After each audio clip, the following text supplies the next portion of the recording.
In the bustling heart of the city, amidst the hurried footsteps and honking cars, lived a man named Leo.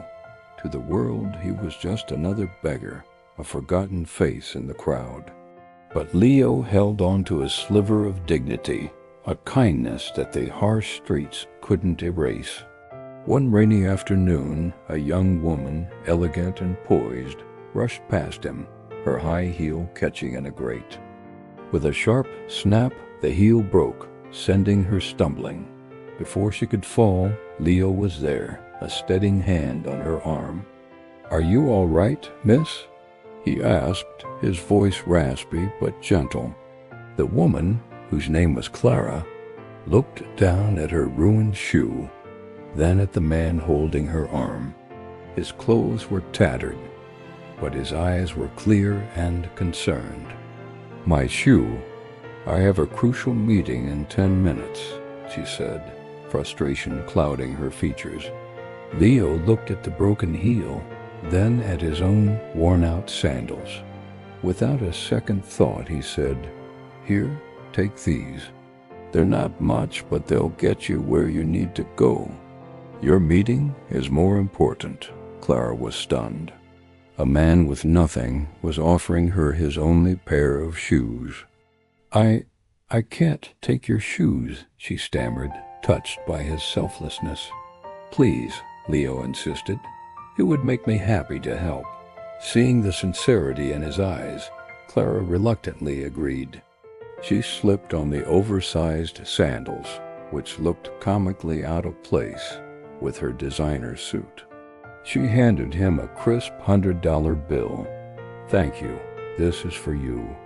Please, wait for me here. I'll be back." With that, she hurried off, leaving Leo staring at the money, a strange warmth spreading through his chest.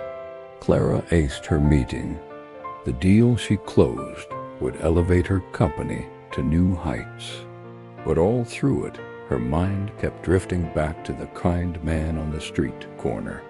As promised, she returned, a new pair of shoes in a box for him, and a warm meal.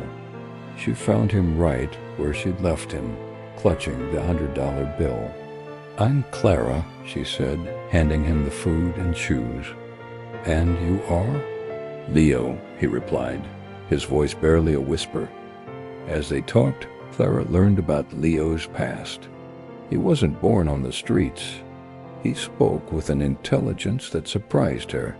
I have a degree in business administration," he confessed, a shadow of shame crossing his face.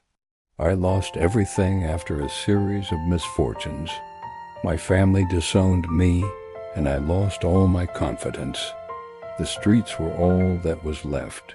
Clara listened, her heart aching for him.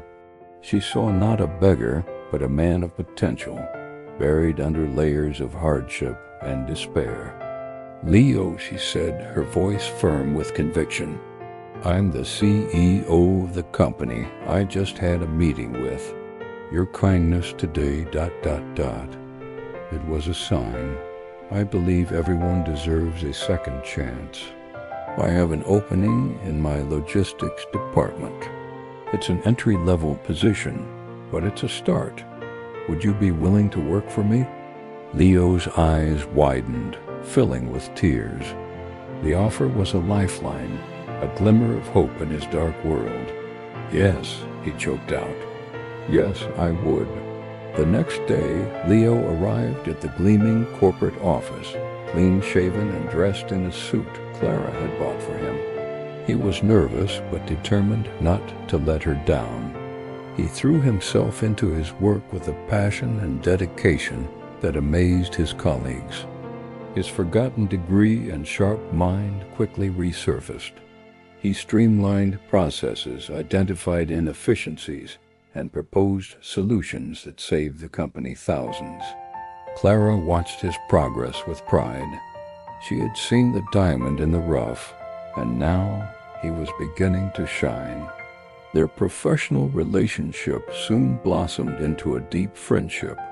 They shared lunches, worked late together, and discovered a shared love for old movies and spicy food. Clara saw past Leo's former life to the intelligent, compassionate, and resilient man he was.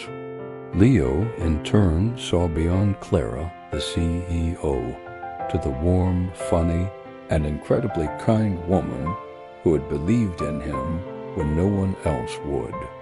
He found himself falling for her, but he kept his feelings hidden, afraid of overstepping the boundaries of their friendship. One evening, after closing another major deal together, they were celebrating at a quiet restaurant. The city lights twinkled outside. "Leo," Clara began, her voice soft. "Do you remember the day we met?" He smiled. "How could I ever forget? You were the angel who saved me." She shook her head. "No, Leo, you saved me. You reminded me what kindness and humanity look like. You've brought so much more than just business acumen to my company. You've brought heart." Gathering all his courage, Leo reached across the table and took her hand. "Clara," he said, his heart pounding, "you've done more than give me a job. You've given me back my life. And somewhere along the way, I've fallen completely in love with you." Clara's eyes glistened. A radiant smile broke across her face. "I've been waiting for you to say that," she whispered, "because I'm in love with you, too." Their love story was like a fairy tale written for the modern world. A year later, they were married in a beautiful ceremony, surrounded by friends and colleagues who had witnessed their incredible journey. Leo, no longer a forgotten face on the street, but a respected executive and a loving husband, stood beside his bride, his heart overflowing with gratitude. Their story became an inspiration, a testament to the power of a single act of kindness. Years passed, and their life together was filled with joy and success. They had 2 beautiful children who filled their home with laughter. Leo eventually became the coup of the company, working side by side with his wife. Sometimes they would walk past the very street corner where they first met. Leo would look at Clara, his eyes full of love, and say, "It all started with a broken shoe." And she would reply, squeezing his hand, "No, my love, it all started with a beautiful heart." Their story proves that true wealth isn't measured in money, but in kindness, and that love can be found in the most unexpected of places. Thank you so much for watching. If this story touched your heart, please like, share, and subscribe for more uplifting content. We'll see you in the next video.